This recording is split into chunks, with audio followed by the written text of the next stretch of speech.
Oke, Bismillahirrahmanirrahim. Assalamualaikum dan selamat petang semua. Oke, jadi sesi kelas pada Waalaikumsalam. Oke, terima kasih. Oke, jadi sesi kelas kita pada hari ini adalah evaluasi ya. Yaitu kompetensi yang terakhir. Oke, monitor compliance of safety practice.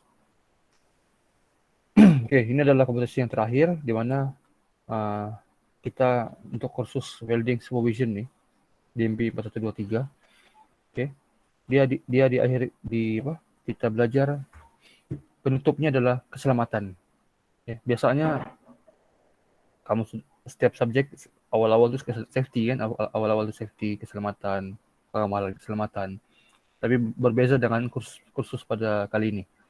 Oke, di akhir tuh baru diajar keselamatan. Kan? Bukan sebab keselamatan itu tidak penting, tapi dianggap kamu sudah pandai kan, dan juga kesempurnaan apa yang kamu telah pelajari perlu adalah dilitupi dengan safety lah kan, keselamatan kan. Kenapa? Untuk mengelakkan kemalangan, kecederaan dan lain-lain. Oke. Cikgu akan paparkan full screen nih, jadi cikgu tidak akan nampak kamu kan. Kamu sekiranya ada soalan tolong tolong tanya. Oke. Jadi apa kita punya course outline? Apa yang kamu perlu paham dalam kursus pada kali ini adalah 7.11 Department of Occupational Safety and Hygiene. And safety requirement. Dia DOS lah, Department of Occupational Safety and Health sebenarnya, and Health. Course outline ini pun salah lah sebenarnya. Ini and Health. Kedua, company safety regulation. Ketiga, DOS dokumen. Jadi ini yang kita akan belajar pada hari ini. Pada hari ini. Dalam masa yang sama juga kita akan masuk sedikit lah tentang 7.2 nih, yaitu tentang handling, disposal, storage, safety precaution, emergency procedure, first aid, occupational hazard, safety equipment, and unsafe work practice. Jadi saat ini boleh nampak apa yang kita mau belajar nih? Boleh. Thank you. Pengenalan. Dalam memastikan sesuatu kerja dan tugasan dijalankan mengikut peraturan yang telah ditetapkan, satu kumpulan pengurusan dan pentadbiran perlu ditubuhkan. Jadi ini cikgu bagi macam teka-teki lah nih.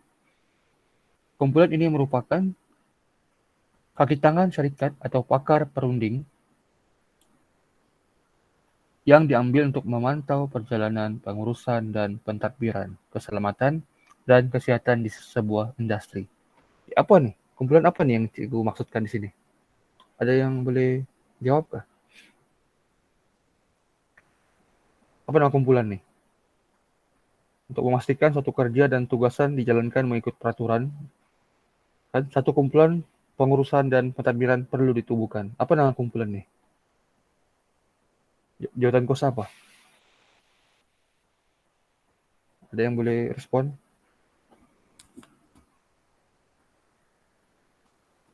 Hello. CIDB. Betul, memang CIDB punya tugas juga, tapi ini di dalam industri tuh, dalam syarikat itu sendiri juga dia perlu ada jawatan Safety kosan. officer. Betul. Sikit lagi, hampir lagi. Dia biasa dia punya ketua. Jadi apa nama kumpulan tuh? Jawatan kos apa? Jawatan kos apa? Dia bisa dia punya ketua. Nama jawatan kosa itu apa? Jawatan kosa keselamatan, ataupun bahasa Inggris dia safety committee. Atau bahasa Melayu dia jawatan kosa keselamatan dan kesehatan. Terima kasih ya yang menjawab. Ini beberapa sejarah lah cikgu go through. Di Indonesia nih ya, kita ada beberapa akta kan, peraturan yang telah diwartakan oleh kerajaan untuk mengurus dan mengawal penggunaan bahan berhazard dan pekerjaan yang berkaitan dengannya, dan pekerjaan yang telah dikenal pasti sebagai berbahaya kepada keselamatan dan kesihatan pekerjaan. Jadi, kewujudan pelbagai jenis akta dan peraturan berkaitan dengan keselamatan dan kesihatan di tempat kerja menyukarkan pematuhannya oleh pihak majikan dan pekerja. Oke, kita bagi 3 contoh. Oke, daripada dulu lagi ya, daripada dulu zaman tahun 70-an kan, kita ada beberapa akta yang telah dikeluarkan kan, beberapa akta, yaitu kalau untuk sini Environment Quality, Akta 127, Akta Kilang Legendra, FMA ya, Factory Machinery Act, yaitu tentang kilang, kan, perlesenan tenaga atom, petroleum, bekalan elektrik, dan akhir sekali, Akta Keselamatan dan Kesehatan Pekerjaan tahun 1994. Keselamatan, kesehatan, dan kewajiban di tempat kerja. Jadi, uniknya tentang akta yang terakhir ini, tahun 1994, dia adalah akta yang paling tinggi dalam bidang keselamatan. Sekiranya dia clash dengan akta-akta lain, clash ya, dia ada bertemu dengan akta-akta lain, akta ini yang akan digunakan, akta keselamatan dan kesehatan. Boleh tangkap, boleh paham? Boleh sangat nih? Boleh, cikgu.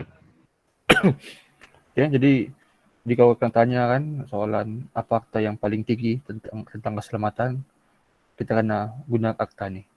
Contoh akta tidak memakai PPE kan, akta OS nih, akta keselamatan dan kesehatan nih bilang 20.000 denda dia.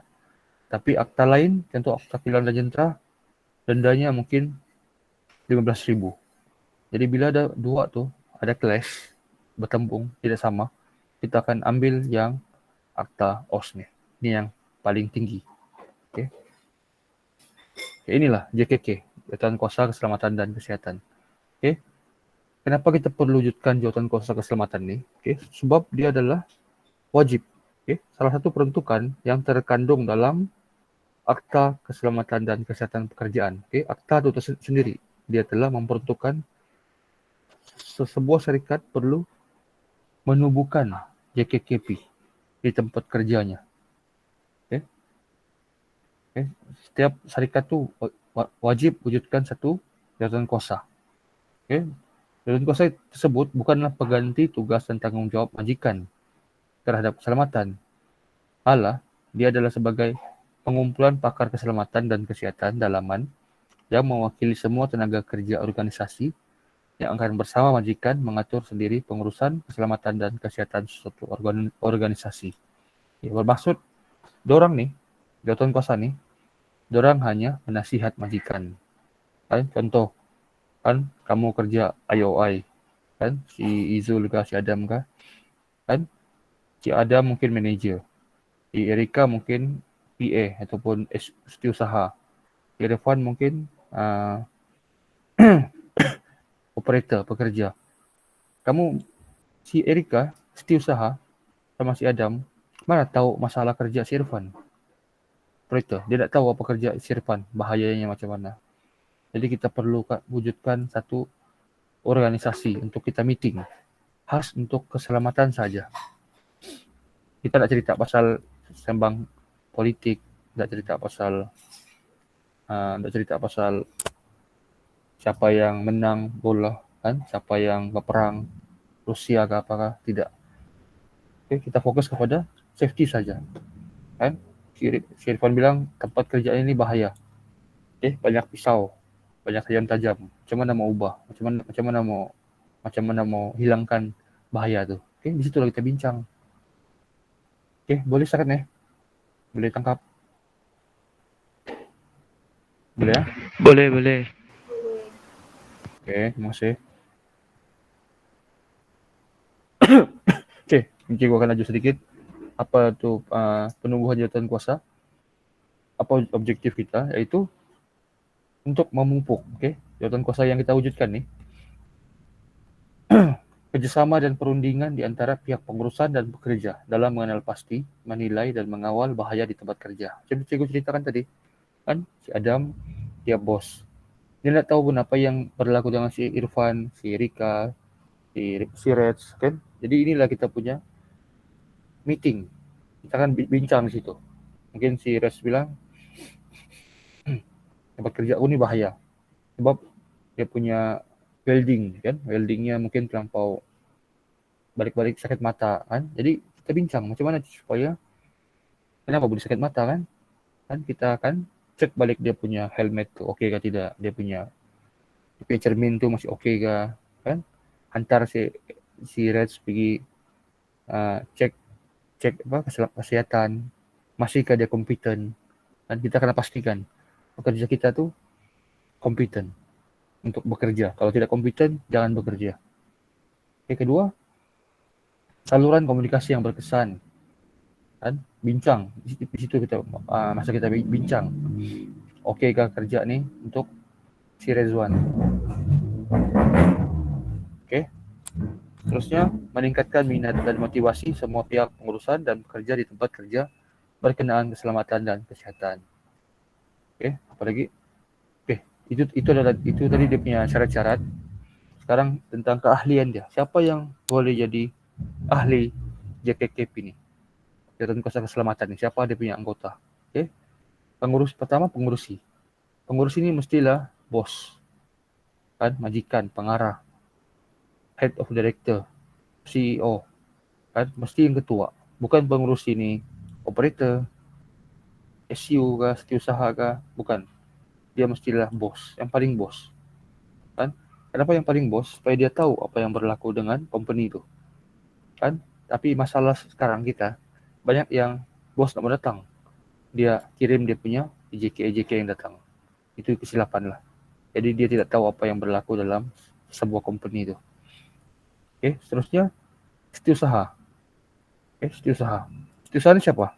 Kita boleh teka. Siapa setiausaha ni?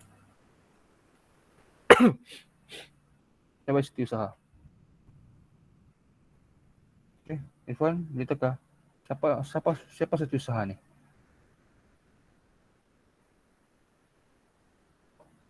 Okey, Sapizan ke, Adam ke? Siapa boleh teka? Setiausaha ni siapa? Kalau tadi pengurus ini bos, CEO ke, manager. Siapa yang bertindak sebagai setiausaha?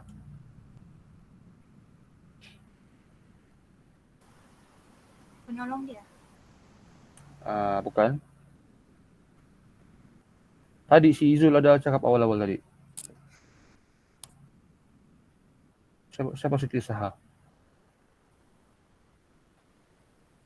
Pengurus ini bos lah kan. Setiausaha ni siapa?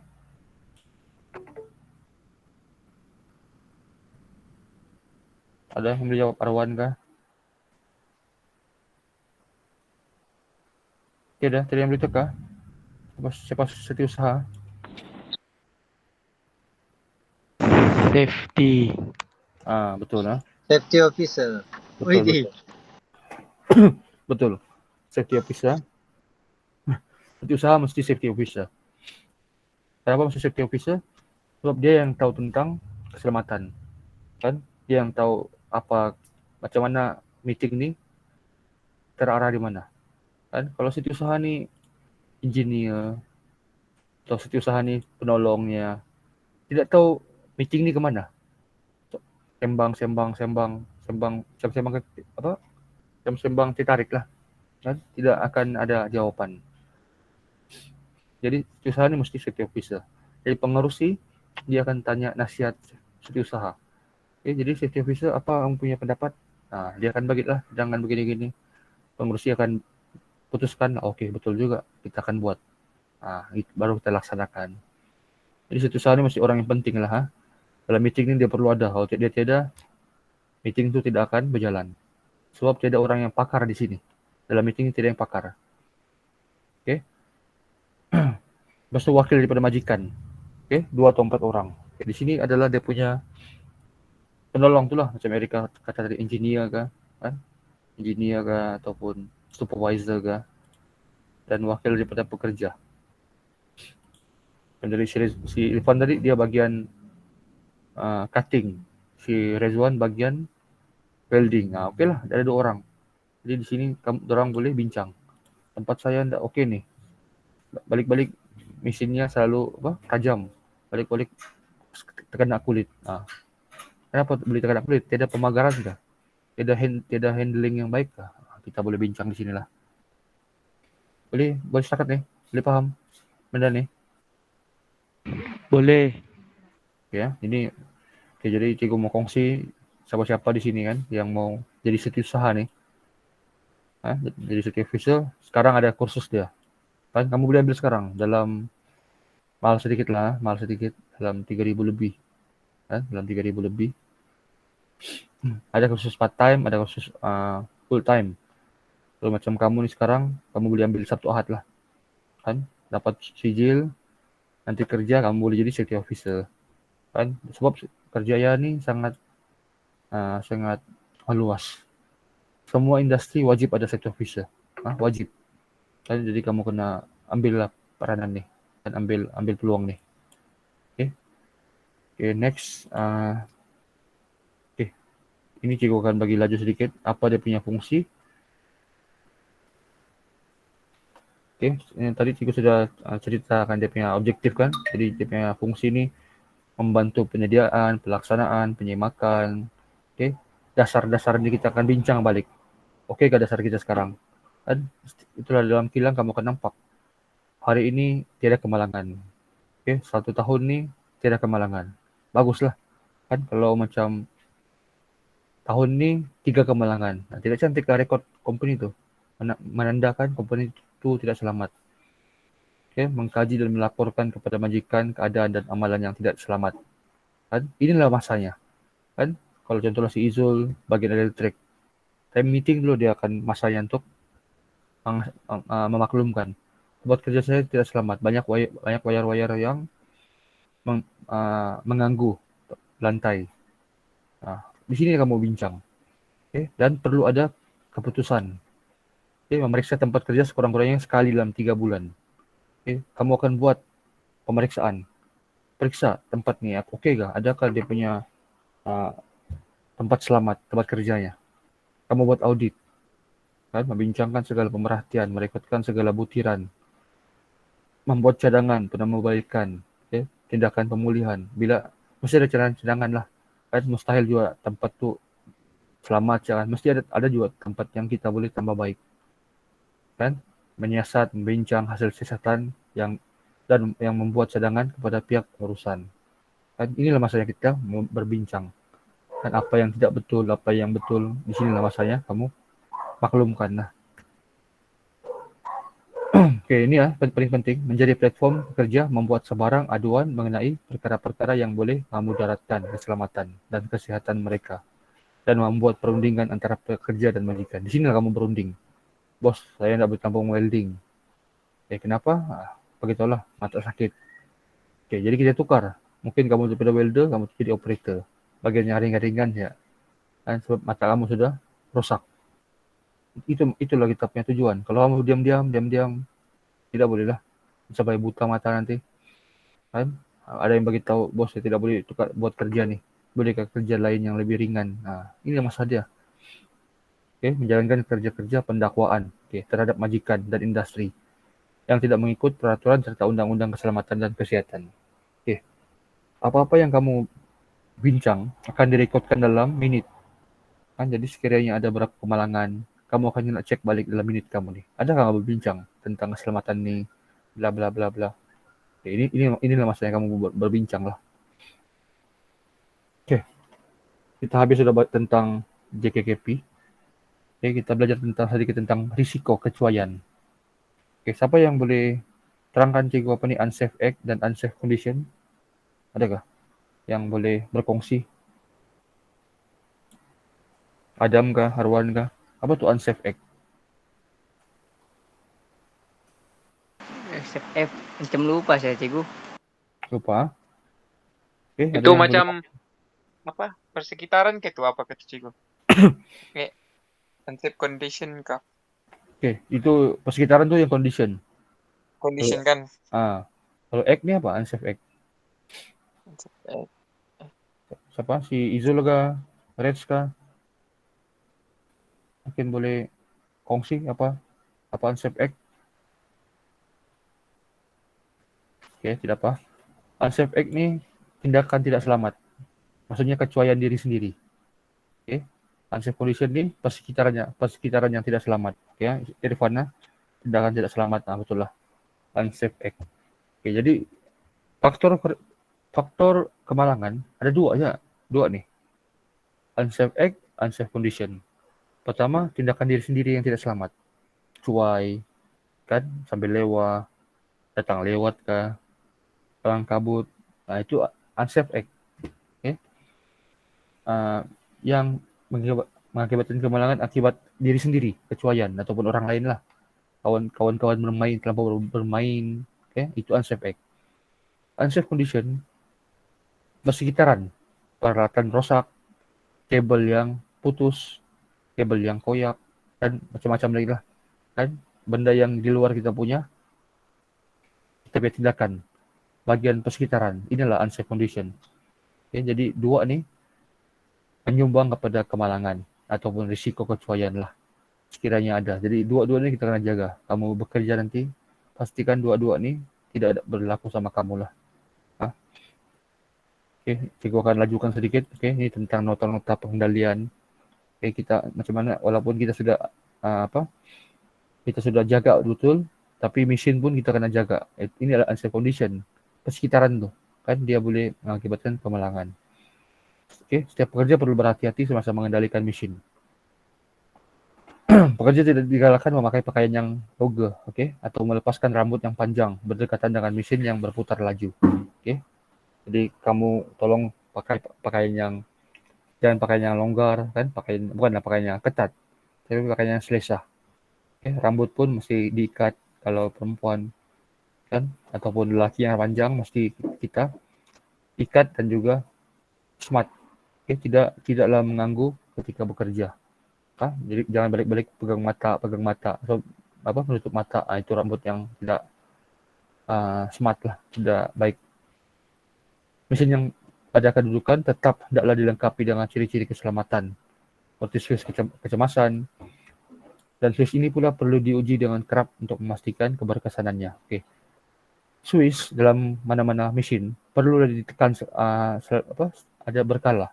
Seminggu ditekan. Kan on off itu mesti ditekan walaupun tidak digunakan. Oke, karena supaya dia berfungsi. Kalau mesin terlampau lama tidak digunakan, dia akan rusak, bertagar, berkarat.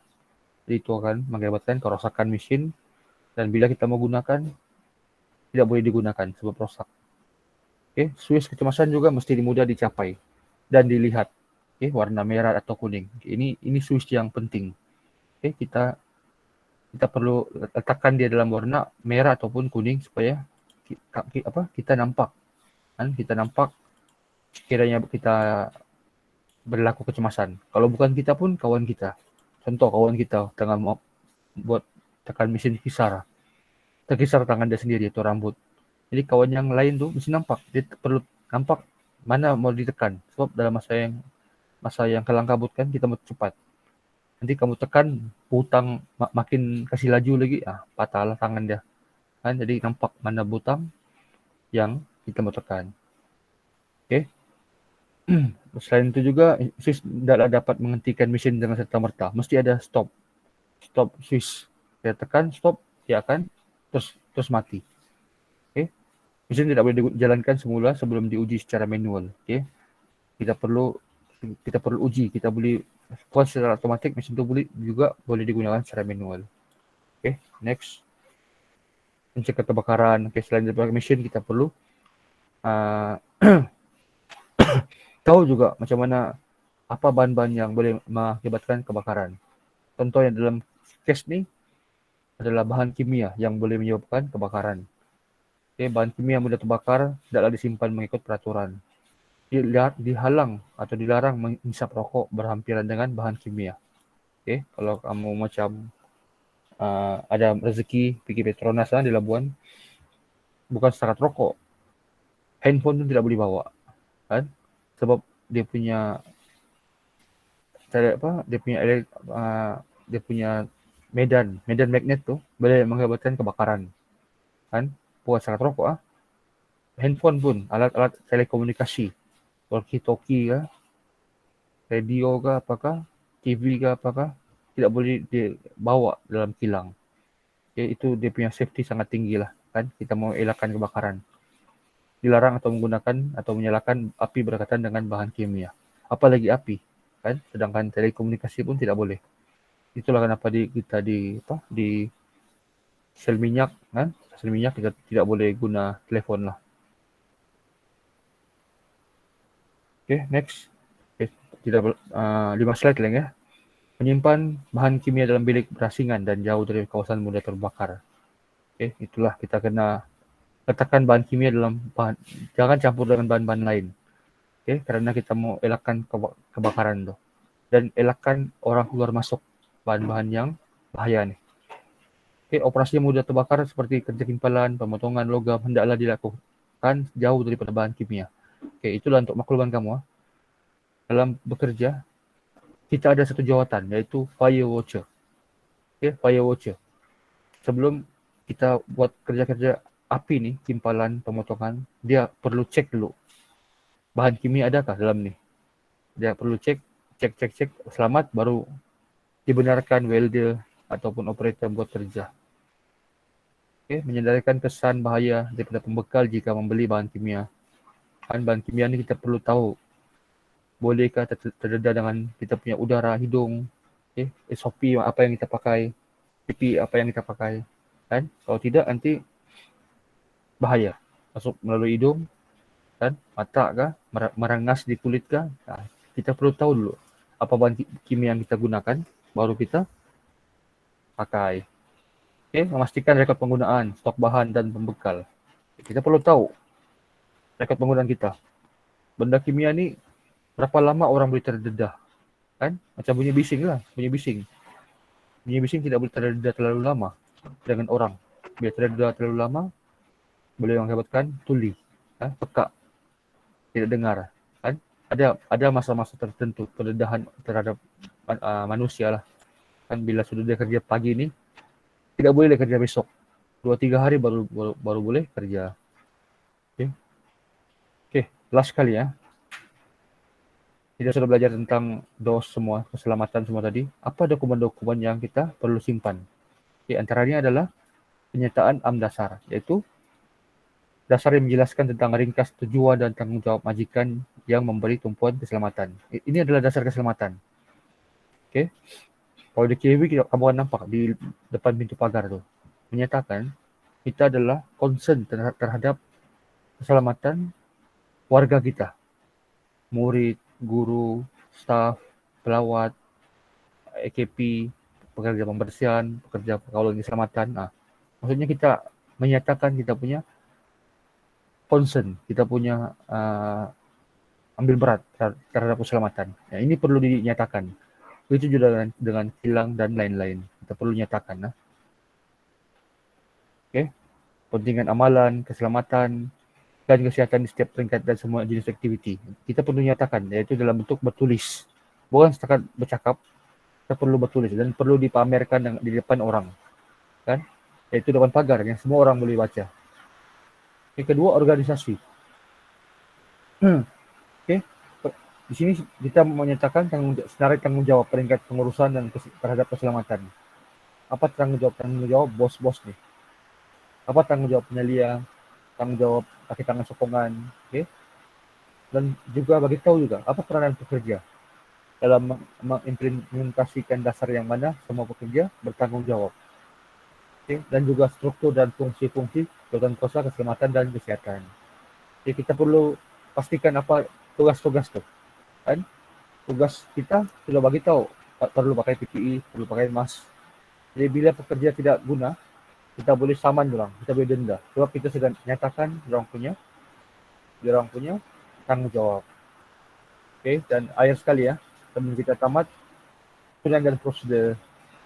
Dasar ini menjelaskan susunan dan prosedur sistem kerja. Bagi tahu tentang SOP kita, bagi tahu, kan? Ini sudah maklumat kemungkinan bahaya. Perlu training kita punya pekerja. Contoh ini kerja welding.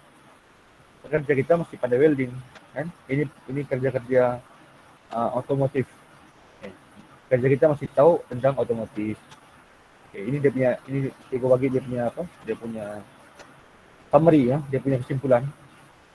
Okay. Dan last sekali, okay, sudah kita buat semua 1, 2, 3 tu kita rekod. Okay. Terdapat berbagai cara merekod atau melokkan data. Kita perlu rekod. Training yang kita bagi kita perlu rekod. Jadi kalau ada kemalangan, tidaklah pekerja kita tu cakap kami tidak diberi training, kami kurang training, kami tidak pandai. Bos suruh kerja ini, padahal kami tidak pandai. Tidak, itu tipulah kan. Kita perlu ada bukti. Training itu kita simpan. Ambil gambar, ada bukti training, ada bukti kerja tu berjalan dengan lancar. Jadi orang tidak boleh tipu kita. Okay. Dan traceable atau bahan boleh dikesan yang mana traceability. Ini bukti-bukti lah, ada nomor file. Okay. Kalau ada kemalangan kita tulis correct insiden berlaku, nama, jenis, okay. Racunan ke apa, kita perlu rekodkan untuk kita punya simpanan dan juga rujukan pada masa akan datang. Okey. Jadi untuk minggu ni settle di sini. Ada soalan? Tiada, cikgu. Okey. Kalau tidak kita berhenti di sini. Okey, sebelum itu kita round table dulu. Ada apa-apa? Erika, Irfan. Okay, Tiada Erika. cikgu. Dah ada cikgu. Tiada cikgu. Okey, terima kasih. Arwan. Tiada cikgu. Okey, cikgu akan stop rakaman sini. Okey, sekejap.